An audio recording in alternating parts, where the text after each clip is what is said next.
대중교통, 시민의 이동권을 보장하는 교통 혼잡을 줄이는 통행거리를 단축시키는 도시재생과 부합하는 지속 가능한 도시를 위한 환경적인, 사회적인, 경제적인 교통수단.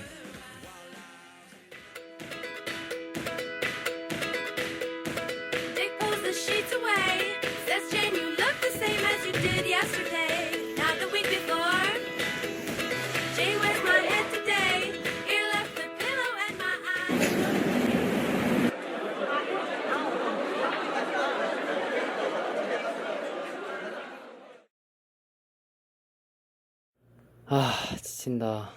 지하철 타고 다니기 너무 힘드네. 대중교통을 타란 거야, 말란 거야.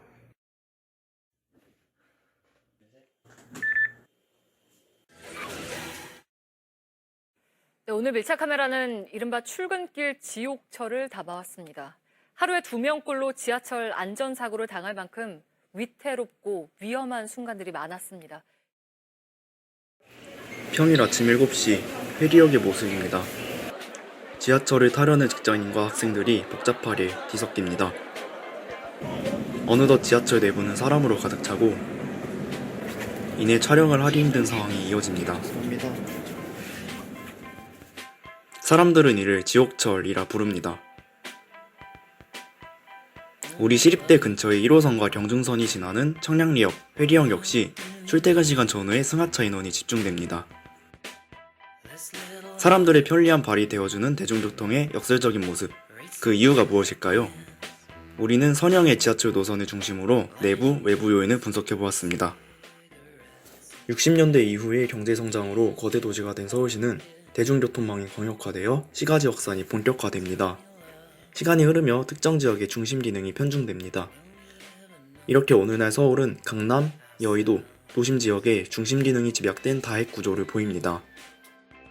산업시설 입주와 고용인구 유입을 통해 경제활동이 발달한 삼획. 이후 삼획의 입지 매력도는 곧 교통시설 공급으로 이어집니다. 이때 시간이 흘러 교통수단의 발달과 인프라 구축이 투입된다면 접근성 증가와 동시에 외연적 확산이 이루어집니다. 도시 내부 구조의 변화 이후 자연스레 지대 지불 능력이 낮은 주거 기능은 값싼 외곽으로 빠져나가는 이심현상으로 나타나고 이는 주택난을 해결하고자 건설된 신도시가 됩니다. 삼획을 중심으로 다핵 구조가 된 서울. 하지만 교통수단 발달은 외연적 확산을 일으키고 수도권 전체로 시야를 넓혀본다면 삼획 구조는 단핵으로 모이게 됩니다. 외곽의 출발점이 넓게 분포되지만 업무 중심지, 즉 도착지가 몰려있는 상황에서 외곽의 통근자가 증가하다 보니 병목 현상이 일어나 교통혼잡이 발생하게 됩니다. 이는 곧 선형의 지하철 노선에 영향을 줍니다. 경기 지역에서 시작해 시청역, 서울역 등 서울 도심을 통과하는 1호선과 경의중앙선, 출퇴근 시간대 경기 외곽의 주거지역에서 대중교통 수요가 몰리게 되고 단방향의 지하철 노선을 따라 승객 누적 현상이 발생합니다. 결과적으로 시가지 공간 확산은 선형 구조의 노선에 물리적 영향을 초래하는 것입니다. 한편 서울 내부적으로는 주택의 노후화가 원인으로 작용합니다. 특히 1974년 개통된 1호선, 서울시는 역세권 중심의 주거지역이 형성됩니다. 과거에 개통된 노선을 중심으로 개발된 주택가가 오늘날은 저층 낙후 주거지가 되어 구도심으로 변모하게 되었고 값싼 집값에 사회초년생과 대학생이 유입되기 시작합니다. 이후 후리 지하철, 특히 경의중앙선이 개통되자 값싼 대중교통의 주 이용자 수요가 증가하여 혼잡도가 커진 것입니다.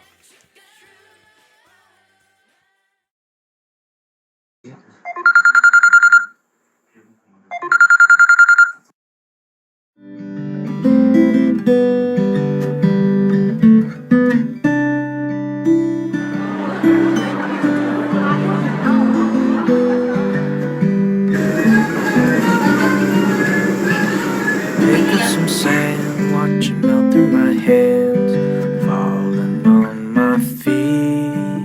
Nearby ants on the ground, building bridges in towns, so robust and neat. 그렇다면 서울은 어떤 모습이 되어야 할까요?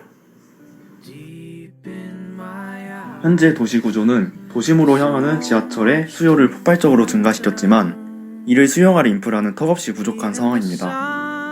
그러나 인프라를 개선하기에는 재정적, 구조적 한계가 너무 명확하며 무엇보다 근본적인 원인을 치유할 수 없으므로 지속 가능한 도시가 될 수 없습니다. 결국 해결을 위해서는 폭발적인 수요를 감소시켜야 합니다. 더 시티 어즈 원 에그. 건축가 세드릭 프라이스는 도시 구조를 계란에 비유했습니다.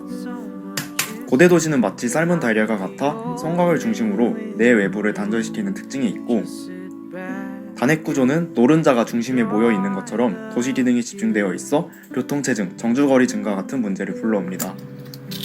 한편 현대 도시는 스크램블처럼 다핵 구조를 특징으로 하여 도시 기능을 균형 있게 분산 배치될 필요성을 상징합니다. 다핵 도시로서 일본 도쿄는 좋은 사례가 될 수 있습니다. 철도를 중심으로 도심과 부도심들을 연계합니다. 도심을 중심으로 한 단핵 도시가 아닌 1도심, 7부 도심의 모습을 통해 공간 구조와 철도망의 정합성을 유지하였습니다. 서울 역시 공간 구조의 다핵화가 이루어져야 합니다. 오늘날 3핵 중심으로 기능이 집약된 서울. 2030 서울 플랜은 3도심과 7광역 거점, 12개의 지역 거점을 연결하고 4대 권역의 개발을 통해 공간 구조의 다핵화를 그리고 있습니다. 한편 1, 2기 신도시는 베드타운으로 전락한 상황입니다. 3기 신도시는 이를 교훈 삼아 선교통을 원칙으로 교통과의 연계를 기반으로 한 공간 구조의 개선이 이루어져야 할 것입니다. Just sit back and enjoy the view. Just sit back and enjoy the view.